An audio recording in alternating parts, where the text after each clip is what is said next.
Salut les gars. Bon, alors pour vous, ça sera pas dans la foulée, pour moi ça l'est. J'ai encore les mains noires du démontage du Revo 2018 de Monsieur Girard.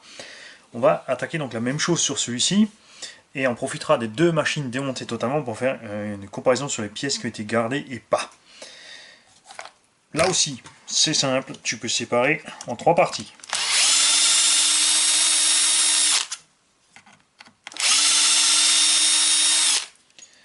Il y a par contre 2-3 trucs en moins, donc ça simplifie un peu l'opération.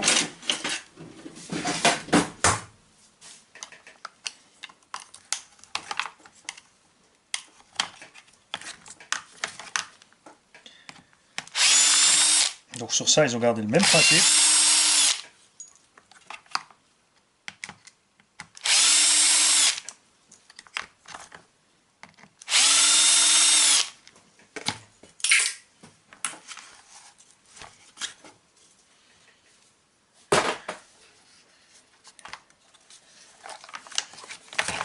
Tu retournes. Là aussi, ces vis-là ne tiennent pas le bulkhead d'avant.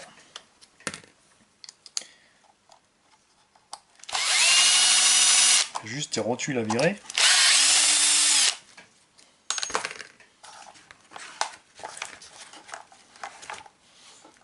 Alors, est-ce que j'en ai oublié une quelque part? Ben oui.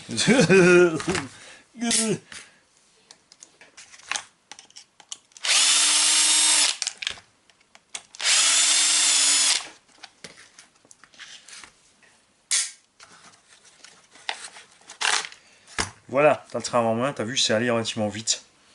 Après, il faut le séparer en deux, par contre, dans la largeur pour atteindre le diff, on va y revenir tout à l'heure. Le train arrière, c'est pareil. Ça, c'est un autre avantage des cardans télescopiques.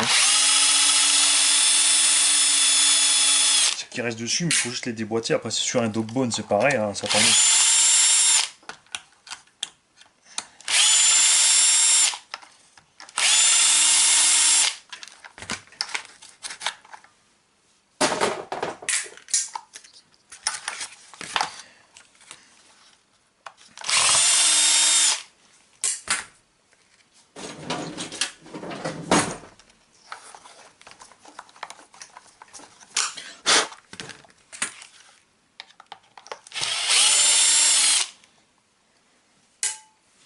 Là aussi, on va tout de suite séparer le ski pour pouvoir démonter les croisillons des cardans, sortir la boîte de vitesse. Ce que j'aimais aussi sur ce Revo 1 avec toute sa pignonnerie plastique qui tient le coup, c'est le silence de fonctionnement et ce doux petit sifflement à l'accélération, on n'entend vraiment que le brushless.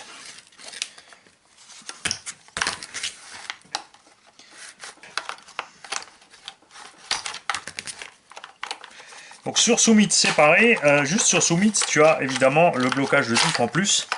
Tu as donc une vis à enlever en plus avec ici le passage du blocage de diff. Tu as une vis à enlever et ensuite il faut glisser en dessous avec la tige de commande en fait tout simplement.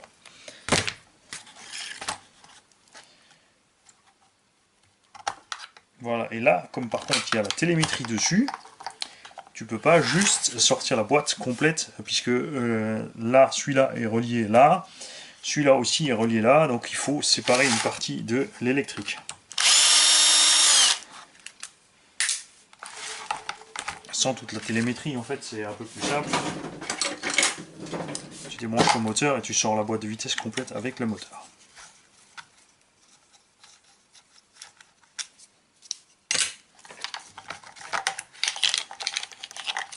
Là, on va laisser tous ces trucs dessus.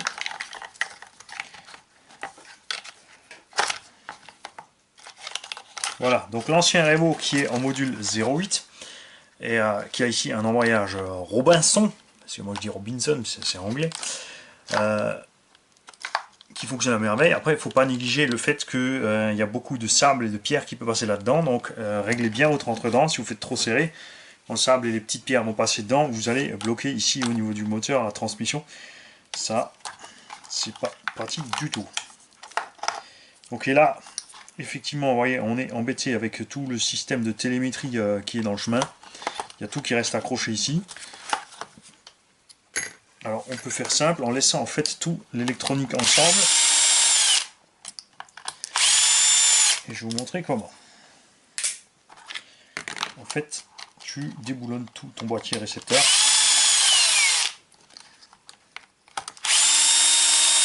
Voilà. De cette façon-là, tu peux tout prendre avec. Alors là, gaffe avec le passage des câbles. C'est assez étroit. Il vaut mieux ne pas forcer et enlever le support par en dessous que d'aller endommager le câble.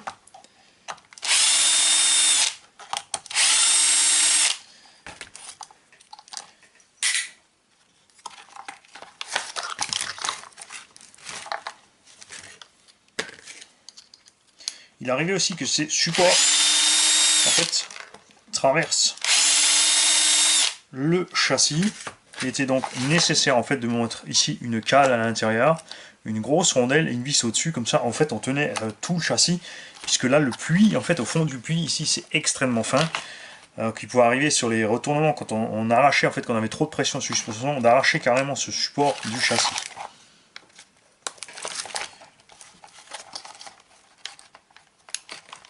Voilà. Et là maintenant on va pouvoir enlever délicatement tous les câbles du cerveau. On peut dégager les cerveaux.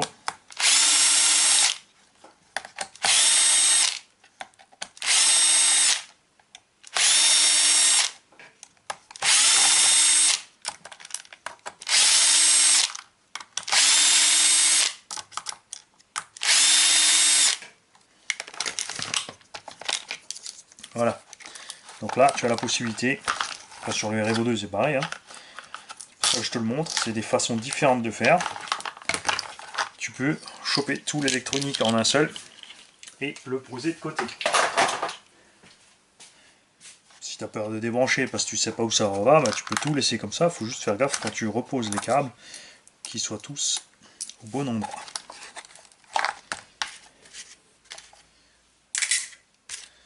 Voilà. Et pour sortir ta boîte de vitesse, tu enlèves ça. Il faudra aussi voir si il est possible de monter les cardan métalliques du Revo 1 sur le Revo 2. Apparemment, il y aurait une incompatibilité entre les deux, comme peut-être de longueur. Ça aussi, on va en profiter. Le fait d'avoir les deux machines ici démontées.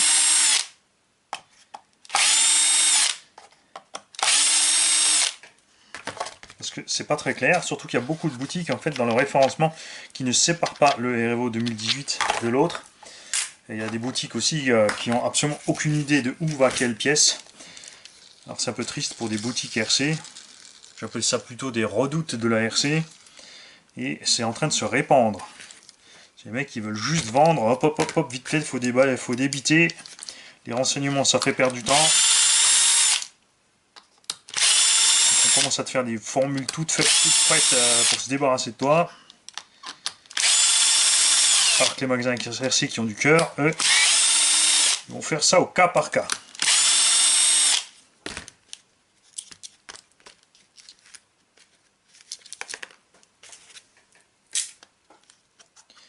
Voilà. Là-dedans, tu vois, tout est en plastoc. On a aussi déjà la pignonnerie interne en module 1, on a la couronne principale en plastique, après la secondaire est déjà en métal. Cette pièce est faite de la même façon en un seul morceau ici. Par contre, dans cette boîte de vitesse, j'ai jamais rien claqué, même pas les roulements. Mon Summit a passé la centaine d'heures facile avec sa boîte d'origine. Un truc de malade. Alors que j'étais en brushless, en 4S, en 6S, tout ce que tu veux. Alors, et du coup, oui, voilà, ce qu'on n'a pas fait, c'est de vous montrer comment on atteint le différentiel facilement monté sur le châssis. Alors, là, il va falloir que tu aies un peu d'imagination, mon gars. C'est facile. Là, tu es monté sur le châssis. Donc, tout ce que tu vas faire, c'est enlever un seul amortisseur, enlever une seule vis ici du bulkhead. Et pour savoir quel côté, eh ben, ça aussi, c'est facile. Tu as ici, dans le Revo 1, sous une des vis ici de rotule, tu as une vis qui passe à travers. Si je me souviens bien, elle passe de droite à gauche. quand c'est face au pont. Perdu. Il passe de gauche à droite face au pont. Donc tu enlèves ici ta biellette arrière gauche. Tu enlèves la vis qui est ici au fond.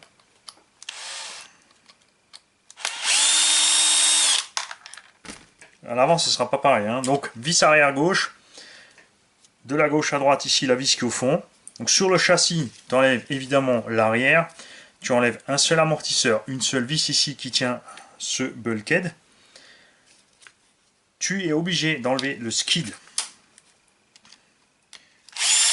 pour séparer la cellule en deux.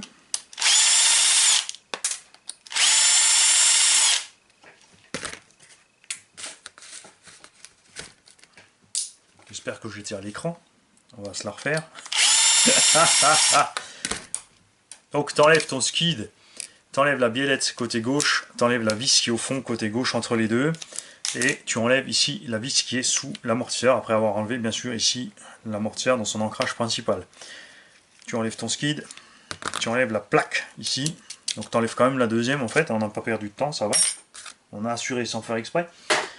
Et là, châssis monté, en fait, la seule chose encore à faire, c'est de séparer les cardans. Si tu as encore les soufflets dessus, moi comme je roulais sans les soufflets, ben, j'avais pas besoin de le faire, ça venait avec. Donc tu sépares tes cardans.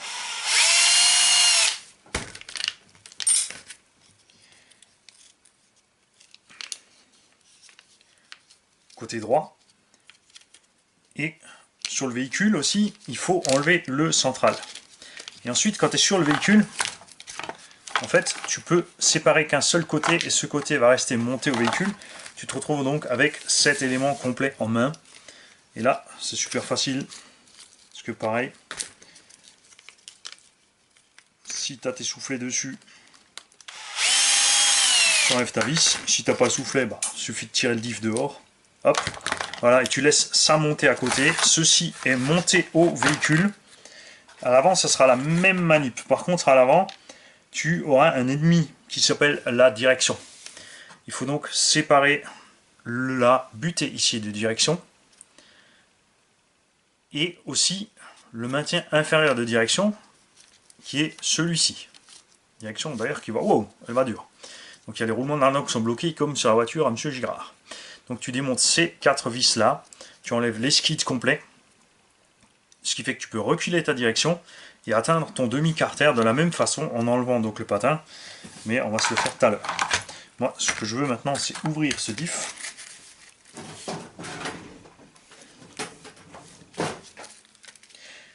Et le gros point faible de ce diff est ici, c'est les roulements d'entrée du pignon d'attaque qui sont absolument rikiki. Ça, c'est son problème à ce diff. Donc quand tu ouvres un diff, pour pas être embêté, si tu l'ouvres avec toute la saleté qu'il y a autour, un patapouf, et que tu remets tout avec, ça vole dedans. D'ailleurs, patapouf, chez qui je m'excuse devant tout le monde, pas pour la vidéo, je l'ai grondé pour la saleté, ça il est d'accord avec moi, de toute façon c'est funky, entre lui et moi, il n'y a pas de... S'en faites pas, hein, on s'amuse. C'est bonne enfance, c'est bonne ambiance, là. Ambiance, hop, 1, 2, 3, essai, 1, 2, 3, essai. Ambiance bon enfant. En fait, il a eu un souci de diff arrière, il n'y avait plus d'huile dedans parce qu'il y avait une fuite sur le diff. Et on n'a pas encore localisé la fuite, le diff était serré, donc a priori c'est pas... Soit le joint était abîmé et c'est sorti par le joint, et j'attends sa réponse alors je vous parle pour savoir si Papy Mani il a bien mis le petit BTR dans le carter de diff, le petit BTR qui permet de sortir l'axe du planétaire. Alors, t'es où? Faut que je te trouve... Pardon mon patapouf.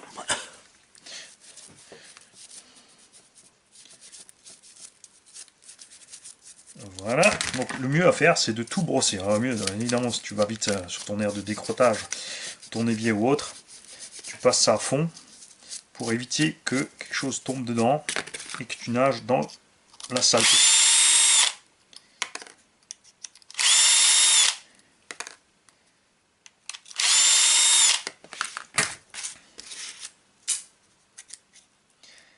Voilà l'intérieur du diff en parfait état, intact.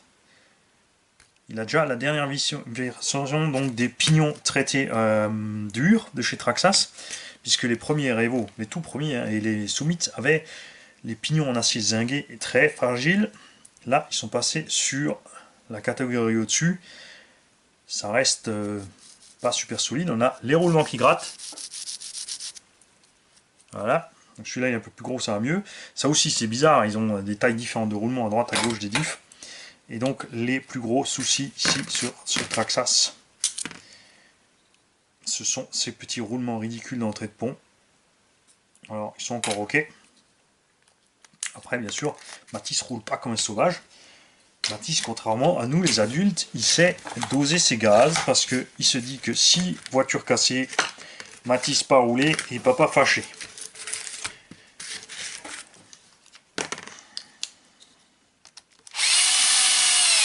Alors, tu t'imagines à nouveau sur le châssis ici, tu vires tout ça.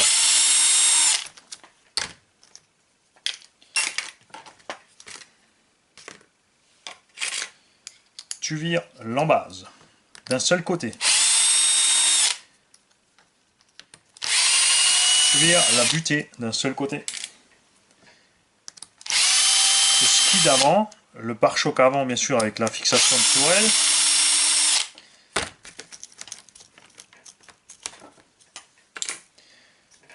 La plaque avant.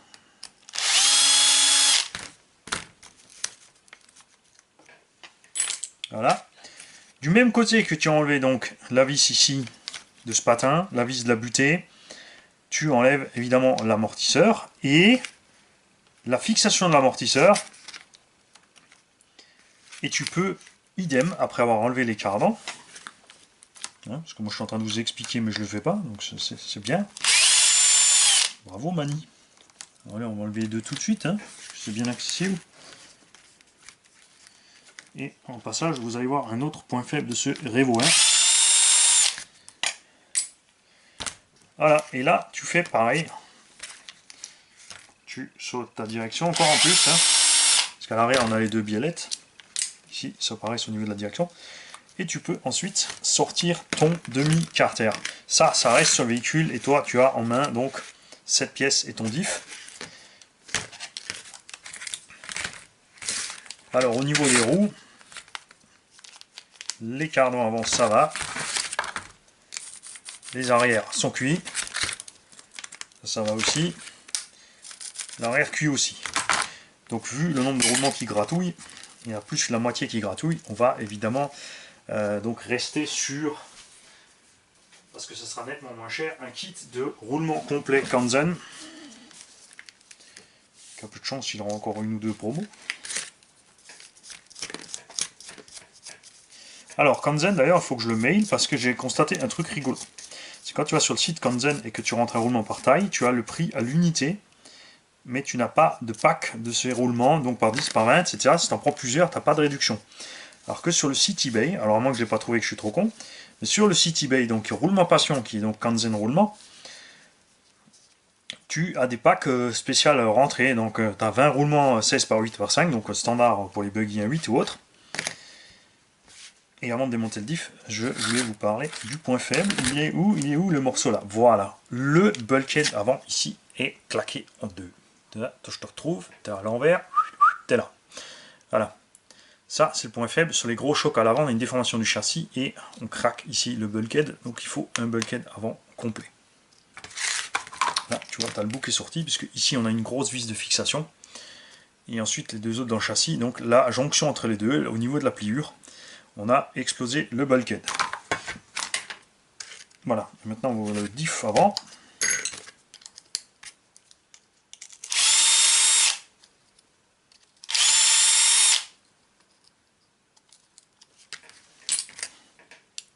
Ils sont sympas chez Traxxas, ils sont même mis que où est le haut et où est le bas, pour que tu évites de te retrouver, comme ça arrive par exemple chez CN Reaper, hein, ma fripouille, avec le diff avant qui tourne d'un sens et le diff arrière de l'autre. Voilà, à l'intérieur ici aussi, tout va bien, c'est impec. et les roulements avant sont en meilleur état que les arrières.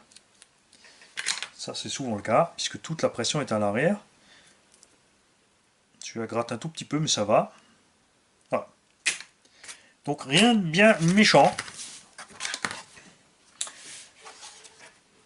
On va se mettre d'accord avec ton père, Mathis, savoir pourquoi tu as le droit en option, petits upgrades et en petites choses pour embellir ta machine. Prochain épisode, donc, la comparaison entre les pièces des deux machines. Salut. Encore stop. Quelque chose que je voulais vous montrer aussi. Pourquoi est-ce qu'on dit que le Erevo enfin pour la première version, le Tiet un 1.10, et ben simplement regarde. Voilà, ça c'est ton diff de Erevo 1. C'est un diff de la taille d'un 1/10, on va dire en short curse par exemple. Sur un Hongnor ou un Obao, c'est le genre de diff que tu avais dedans. Et surtout, ce qui te chagrine le plus, ça au début tu sais pas, tu connais pas.